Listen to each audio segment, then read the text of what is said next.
Hello everyone, hope you all are doing good. And today we are going to talk about buying home in US.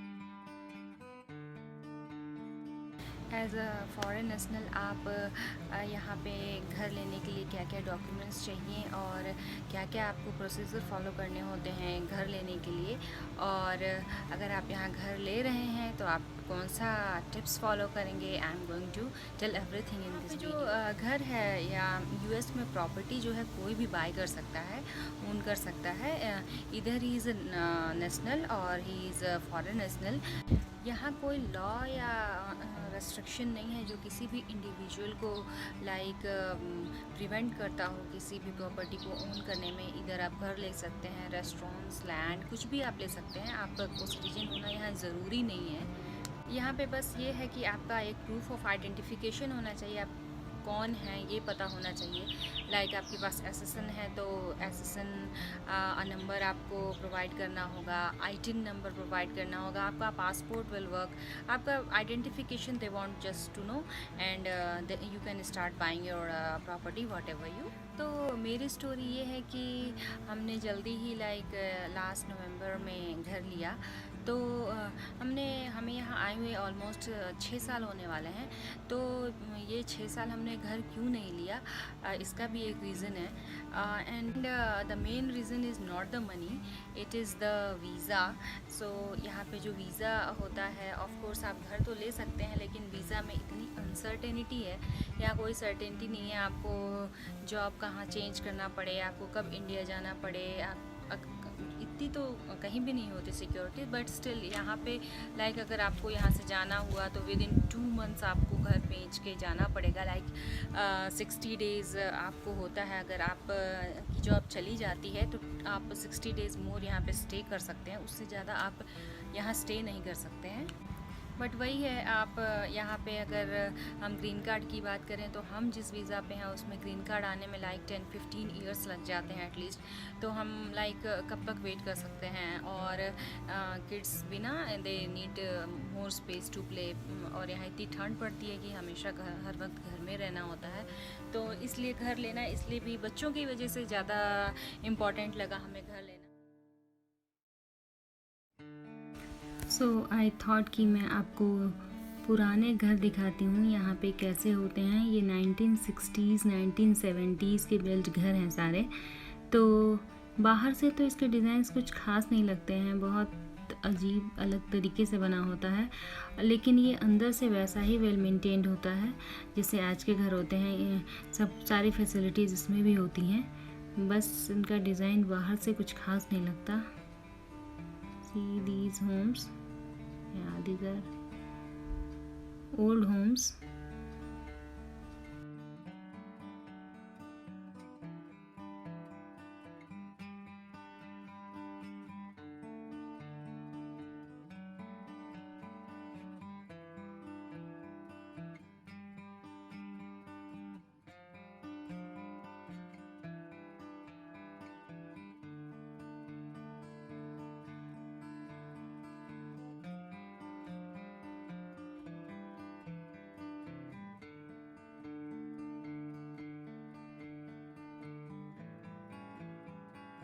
यहाँ पे home hunting के लिए apps होते हैं, 2-3 apps मैंने download किए थे और वेबसाइट्स हैं जिलो है, रेडफिन है एंड रियल्टर है। 2-3 ऐसे वेबसाइट्स हैं जिसको आप डाउनलोड कीजिए and you will get the.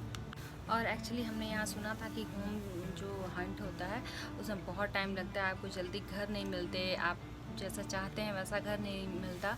But luckily हमें within 2-3 months whatever we wanted, हमें जैसा घर चाहिए था हमें वैसा ही मिल गया। और जब आप वो ऐप डाउनलोड करते हैं तो आपको उसमें शो करता है आपको किस लोकेलिटी में घर लेना है। तो you have to put your zip code in it. जिस भी लोकेलिटी में आपको घर लेना है वहाँ का जिप कोड डालिए and they will show all the homes that are for sale and you can choose according to, you can filter according to your requirement. आपको कितने फाइनेंशियल कितना कॉस्ट का चाहिए, कितना एरिया चाहिए आपके घर का, कितनी दूर आपको स्कूल्स ऑफिस, ये सब आप देख के आप उसमें सर्च कर। इम्पॉर्टेंट जो थिंग होता है वो आपको जो है एक एजेंट करना ही होता है, एंड विदाउट एजेंट यहाँ पे घर लेना इलीगल है। So you have to get one agent for your buying, and आप ऐसे बैक डोर से ओनर से डायरेक्ट कांटेक्ट करके आप यहाँ घर नहीं ले सकते। ओनर और सेलर दोनों को एजेंट करना होता है, then only they can sell और बाई अ प्रॉपर्टी। तो यहाँ पे एक इनका फिजिकल ऑफिस भी होता है एजेंट्स का, आप या तो वहाँ चले जाइए, वहाँ पे आपको मिल जाएंगे एजेंट, या फिर जो ये ऐप्स हैं उसमें भी आपके एजेंट वो आपको शो करते हैं उस ऐप में कि this is your agent for this area, तो आप उससे कांटेक्ट कर सकते हैं। But you have to get an agent for your like home search से पहले आपको एजेंट के साथ कॉन्ट्रैक्ट साइन करना होता है। कॉन्ट्रैक्ट में होता है कि अगर आपके पास एक एजेंट है तो आप दूसरे किसी एजेंट से बात नहीं कर सकते, you are bound to be with him. तो आप जो है ऐसा भी कर सकते हैं कि जिस घर को आप देख रहे हैं उस घर के लिए आप वो agent as a contract sign कर सकते हैं, या फिर एक पीरियड ऑफ टाइम के लाइक 1 मंथ और 6 मंथ के लिए, जब तक आपको घर नहीं मिल जाता तब तक के लिए आप वो एजेंट को लाइक साइन कर सकते हैं। बट मुझे लगता है जो सबसे कम ड्यूरेशन है उसके लिए ही साइन करना चाहिए स्टार्टिंग में, अगर आप घर देख रहे हैं, क्योंकि आप जानते नहीं हैं ज़्यादा चीज़ों के बारे में। तो आप जितने कम टाइम के लिए करेंगे, आपको एजेंट पसंद नहीं आया, इफ़ यू फील लाइक कि he is not showing your homes which you want, और कुछ भी आपको सही नहीं लग रहा है, तो आप आफ्टर 1 मंथ और वो एक होम देखने के बाद छोड़ सकते हैं। फिर हमने रेडफिन हमारा जो ऐप है उससे हमने एजेंट को हायर किया, और we signed a contract with him, and he helped us a lot in like deciding which home we should buy. आप घर जो है जो सर्च करना स्टार्ट करते हैं उसके जस्ट बाद, लाइक आप कॉन्ट्रैक्ट बनवाने से पहले आप जो है लोन आपका आप प्री अप्रूव और प्री क्वालिफाई कराना होता है। इसका मतलब ये है कि आप जो लेंडर कोई कंपनी होती है उसके पास जाते हैं, आपका जो फाइनेंशियल कंडीशन है, आप की अर्निंग कितनी है, आपके इन्वेस्टमेंट्स कितने हैं, आपके और प्रॉपर्टी कितनी है, उसके अकॉर्डिंग आपका वो लोन जो है प्री अप्रूव करते हैं कि आप ये कोई प्रॉपर्टी लेंगे तो आप बाद में उसका लाइक कुछ लेंडर्स की तरफ से कोई प्रॉब्लम नहीं होगी। इससे सेलर और बायर दोनों का टाइम वेस्ट नहीं होता है। यहाँ पे एक फ़नी थिंग होती है, यहाँ पे जो है बायर और सेलर कभी एक दूसरे से नहीं मिलते। They buy home, they sell their home, वो आप अपने नए घर में आ जाएंगे, बट आप यहाँ कहाँ कौन रह रहा था आप नहीं जान सकते हैं until and unless both the seller want to like meet you. आप ऐसे आप कभी नहीं मिलते हैं सेलर से। और डॉक्यूमेंट्स पे जो नेम होंगे उससे पता चलेगा कि घर किसका था, बाकी आपको ऐसे नहीं पता चल सकता है कि इस घर में कौन रह रहा था, कैसा था, किस रेस का था, किस कंट्री से था, या कुछ भी आप उसके बारे में नहीं जान सकते। तो आप फिर ऐप पे चूज़ करेंगे कि आपको कौन सा घर आपको पसंद आ रहा है, आपके रिक्वायरमेंट के हिसाब से सही है। Then you will call your agent and he will book an appointment. फिर आपको वो वहाँ पे उस लोकेशन पे ले जाएगा, और जो बायर और सेलर एजेंट होता है दोनों के पास जो है घर के कीज़ होते हैं जो आप देखने जा रहे हैं। और जब आप घर देखने जाते हैं तो जो घर जिसका होता है, सेलर जो होता है, दे लीव द हाउस, आपके आने से 10 मिनट पहले वो घर से चले जाते हैं। आप घर को देख लीजिए अच्छे से, जैसे देखना है, कोना कोना आप चाहे तो देख सकते हैं कि आपको घर बाय करना है कि नहीं। And seller will and agent will show you each and every corner of the house. And आपको नहीं पसंद आया, यू कैन टेल, आप और भी घर देख सकते हैं, जितना घर चाहे आप देख सकते हैं। And just you have to take an appointment. तो अगर आपको घर पसंद आ जाता है कि आपको लगता है कि हाँ मुझे ये घर पसंद है और आपको लेना है वो घर, तो आप घर का लाइक कोट करते हो कि कितना प्राइस आप लगाना चाहते हो घर का, whatever you want to quote. Agent आपको एक ईमेल सेंड करता है जिसमें कंपेरेबल रेट्स होते हैं आपके नेबर्स में, जो घर आप ले रहे हैं उसके नेबर्स में साल भर 1.5 साल के अंदर जो घर बिके हुए हैं उस किस रेट में बिके हैं, कितना उसका एरिया था, उसमें क्या अपग्रेड्स थे, और और सारी कंपेरेबल चीज़ें जो होती हैं उसमें होती हैं। आप उस हिसाब से देख सकते हैं कि आपके घर का वैल्यू कितना है और आपको कितना कोट करना चाहिए। और हाँ, इसमें एजेंट बिल्कुल इंटरफेयर नहीं करता है, ना ही वो डिसाइड करता है कि आप कितना कोट करेंगे। टोटली डिपेंड्स ऑन यू, आपको कितना करना है। Neither can just suggest you कि आप इतना कर सकते हैं, इतना कम कर सकते हैं, इतना ज़्यादा कर सकते हैं, ये सजेस्ट कर सकते हैं, बट वो आपको डिसाइड नहीं करते हैं कि आपको कितना कोट करना है। जो आप कोट करते हैं उसके अकॉर्डिंग आपका जो एजेंट होता है वो आपका कॉन्ट्रैक्ट रेडी करता है। कॉन्ट्रैक्ट में इंक्लूड होता है कि आपने कितना कोट किया है और आपका क्या डेडलाइंस है, किस टाइम तक आपको क्या करना है, ये सारी चीज़ें उसमें होती हैं। And then he will send that paper to the seller agent. अगर उनको वो कोट पसंद आता है देन वेल एंड गुड, और दे कैन से कि no they want an increase, और फिर सेलर आपके बायर एजेंट को बताएगा कि they are not ready on that amount, और फिर जो भी होता है नेगोशिएशन वो फिर से कॉन्ट्रैक्ट बनता है। If you are changing the price तो फिर से कॉन्ट्रैक्ट सारे फिर से रिवाइज होंगे, फिर से वही प्रोसेस चलेगा and it will take a lot of time. तो फिर ये होता है। अगर सेलर को कोट पसंद नहीं आया है तो उसको विदिन 24 आवर्स हमारा कॉन्ट्रैक्ट पहुंचने से के बाद विदिन 24 आवर्स उसको बताना होता है कि he is not ready on that price, so you have to make another contract और you have to offer it again, you can से।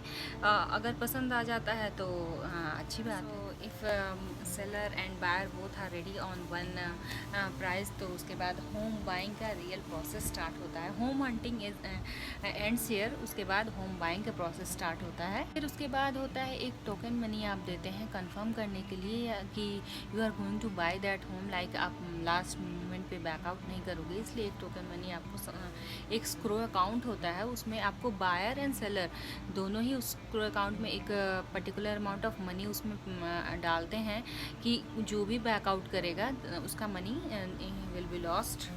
And after signing the contract and depositing the token money, the seller is bound to be with you. He cannot back out any time after signing the contract, but you have the privilege of backing out after 2 or 3 steps in this process. तो इसके बाद होता है घर का inspection.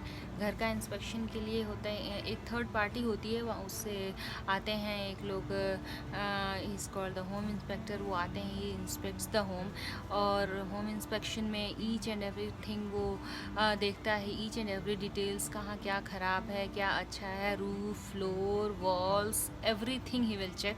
Like walls के अंदर भी वो इंफ्रारेड से चेक करते हैं कि कुछ अंदर लाइक सीलन या कुछ भी है, तो they will tell each and everything. एक लॉक, एक लाइट कुछ भी ख़राब होता है, they will note it down, और उसमें वो रिपोर्ट में पूरा इंस्पेक्शन करने के बाद वो रिपोर्ट जो है बायर एंड सेलर दोनों के पास जाती है। उसमें घर में क्या प्रॉब्लम है, नहीं है, everything is good. Heater, AC, main problem छत, हीटर एंड कूलिंग सिस्टम, और यही होती है। और तो बाकी बहुत छोटी मोटी प्रॉब्लम्स अगर होती हैं तो होती हैं, नहीं तो मेन जो बड़ी प्रॉब्लम है इसी के लिए चेक करते हैं, क्योंकि इट कॉस्ट अ लॉट। अगर आप छत सही कराएंगे तो $20,000-30,000 लगते हैं, और $10,000-15,000 AC and heating and cooling system का लगता है। तो इसलिए ये ज़्यादा मैटर करता है कि बिल्कुल सही होना चाहिए, कुछ ईयर इनकी वारंटी होनी चाहिए। और एक टेस्ट यहाँ पे होता है, वो है मेथ टेस्ट। मेथ टेस्ट वो होता है कि यहाँ पे वो टेस्ट करते हैं कि यहाँ पे अगर ड्रग यूज़ हुआ है या ड्रग बना हुआ है, they will test that with the chemicals, और कुछ भी पता नहीं किससे टेस्ट करते हैं वो, बट वो टेस्ट करते हैं यहाँ ड्रग का यूज़ तो नहीं हुआ है।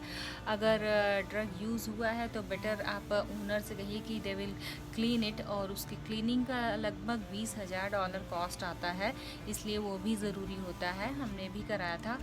अगर आपने ख़रीद लिया और आपने टेस्ट नहीं करा है तो ऑफ कोर्स वो आप पे आएगा that you are using and you have to, when you have to like घर बेचना होगा तो आपको फिर क्लीनिंग करानी पड़ेगी उसकी। सो बेसिकली होम इंस्पेक्शन में हर चीज़ टेस्ट चेक करते हैं वो, वॉल पेंट से लेके door, lock, knob, bolt, bulb, whatever you can say, they will test everything, all the appliances, everything they test. Like they take almost 6 to 7 hours to test everything. अगर इस time पे आपको लगता है कि आप बैकआउट करना चाहते हैं, विड्रॉ करना चाहते हैं इस डील से, तब कर सकते हैं। अगर आपको लगता है सेलर आप पैसे कम नहीं कर रहा है, नेगोशिएशन नहीं कर रहा है, या वो कह रहा है कि नहीं वो नहीं सही करा के देगा, तो आप बैकआउट कर सकते हैं और आपका जो सेलर अमाउंट जो टोकन मनी होता है वो भी आपको मिल जाता है और आपका तो पैसा मिल ही जाता है। सो जनरली सेलर ऐसा नहीं करते हैं, they are going to lose their money, so वो नेगोशिएशन कर लेते हैं। सो अगर सब कुछ सही होता है, like seller and buyer both are ready और आपको घर में सब कुछ सही लग रहा है, तो आप आगे का प्रोसेस स्टार्ट होता है जो है, तो जो लोन प्रोसेस होता है कि उसके बाद लोन प्रोसेस कुछ फाइनेंशियल डॉक्यूमेंट्स देने होते हैं लेंडर को, जैसे कि बैंक अकाउंट डिटेल्स एंड पे चेक स्टब्स एंड और भी कुछ डॉक्यूमेंट्स देने होते हैं। और जो आप होम लाइक इवैल्यूएशन करते हैं कि आपका जो घर है वो इतने का है कि नहीं, ये भी बहुत सारी चीज़ों पे डिपेंड करता है। फर्स्ट ऑफ ऑल कि घर आपका किस लोकेलिटी में है, आपका नेबरहुड कैसा है, आपके नेबरहुड के आसपास जो घर हैं वो वेल मेंटेन्ड हैं कि नहीं है, और जिस स्ट्रीट पे आप घर ले रहे हैं वहाँ पे ट्रैफिक कितना है। यहाँ पे ऑफ कोर्स ज़्यादा ट्रैफिक प्रेफर नहीं करते हैं लोग, जितना कम से कम ट्रैफिक हो उतना जो है कॉस्ट ज़्यादा होता है। इसलिए जो कल्डे सैक होता है, कल्डे सैक मीन्स वो एंड ऑफ द स्ट्रीट के जो घर होते हैं उनका कॉस्ट जो है सबसे ज़्यादा होता है, और उसका एरिया भी थोड़ा ज़्यादा होता है, इसलिए कॉस्ट भी ज़्यादा होता है। Once the seller and buyer has reached to an agreement on a price, the home will go in a escrow वो पीरियड होता है जब जैसे आपने दोनों ने डिसाइड कर लिया और जब तक आपका घर बिक नहीं जाता उस टाइम को स्क्रो पीरियड कहते हैं। सो इस स्टेप तक तो आप बिना पेनाल्टी के आप विड्रॉ कर सकते हैं, बट इसके बाद अगर आप आगे बढ़ते हैं, कॉन्ट्रैक्ट साइन करते हैं, इसके बाद आप अगर विड्रॉ करते हैं तो आपकी मनी जो टोकन मनी होती है वो जो है सेलर को चली जाती है, आपको नहीं मिलती है। ये जो टोकन मनी है ये बस इसलिए है ताकि आप सेलर का टाइम वेस्ट ना करें, सेलर आपका टाइम वेस्ट ना करे। That's why this process is all done. उसके बाद आप वर्क करते हैं मॉर्टगेज बैंकर के साथ, जो आपको जो है लोन प्रोवाइड कराते हैं। वो आपको हेल्प करेंगे लोन सेलेक्ट करने में। डिफरेंट बायर्स की जो है डिफरेंट प्रायोरिटीज़ होती हैं। कुछ लोगों को चाहिए कि उनका हर मंथली जो है वो इंस्टॉलमेंट्स कम आएँ, तो वो अलग है। कुछ लोगों को चाहिए कि हर मंथ आपका लाइक कुछ टाइम के बाद आपका ना बढ़े इंस्टॉलमेंट्स, वो होता है। कुछ लोगों को लाइक क्लोजिंग कॉस्ट देनी होती है, तो आप उसी टाइम पे दे दीजिए, तो क्लोजिंग कॉस्ट आप अगर दे देते हैं तो आपका मंथली इंस्टॉलमेंट जो है थोड़ा कम आता है। अगर क्लोजिंग कॉस्ट नहीं देते हैं तो मंथली इंस्टॉलमेंट थोड़ा ज़्यादा आता है।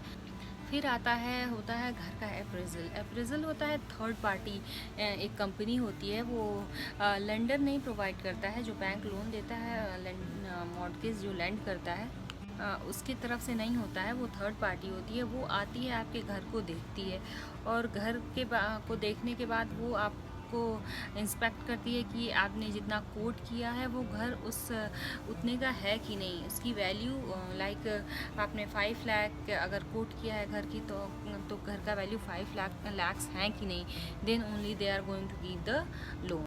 The appraiser will let all the parties involve know that you are paying a fair price of the home. इसमें सेलर का भी घाटा नहीं है, इसमें बायर का भी लॉस नहीं है, तो ये सारी चीज़ें इसमें लेकिन अगर जैसे कि घर की वैल्यू 450 है और आपने 5 लाख कोट किए हैं और बायर एंड सेलर दोनों रेडी हैं, still the lender will not give a loan for this. Like आप अगर घर के लाइक इंस्टॉलमेंट्स नहीं दे पा रहे हैं और घर जो है अगर बैंक के पास चली जाती है, तो if he will sell he will just get 450 not 5 lakhs, so the bank will be in the loss. So this is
and इसमें मेजर कोई मेंटेनेंस हुआ है घर में वो भी पता चल जाता है। तो everything is like public, anybody can know. किसी भी घर के बारे में आप जाके इंफॉर्मेशन जो है सिटी ऑफिस से ले सकते हैं। और यहाँ पे होम इंश्योरेंस लेना भी मस्ट होता है। अगर आप होम इंश्योरेंस नहीं बाय करते हैं तो घर का पेपर आपके नाम पे ट्रांसफ़र नहीं होता है। घर ही नहीं, अगर आप अपार्टमेंट में भी, जैसे रेंटेड अपार्टमेंट में रह रहे हैं, वहाँ भी होम इंश्योरेंस लेना मस्ट होता है। जैसे आप गाड़ी का इंश्योरेंस लेते हैं वैसे ही होम इंश्योरेंस भी लेना होता है। और यहाँ पे प्रॉपर्टी की वैल्यू जो है लैंडस्केपिंग पे भी बहुत बढ़ जाती है। अप्रॉक्स 10% आपकी घर की वैल्यू जो है लैंडस्केपिंग पे बढ़ जाती है। अगर अच्छी तरह आपका लॉन, आपका गार्डन मेंटेन है तो 10% आपके प्रॉपर्टी की वैल्यू बढ़ जाती है। और ये सारे जो घर आप देख रहे हैं आफ्टर 2000 बने हुए हैं। इनका डिज़ाइन डिफरेंट होता है पुराने घरों से। So thank you guys, this is all for today, and if you like the video please subscribe to my channel, and if you have any questions you can ask me in the comment section.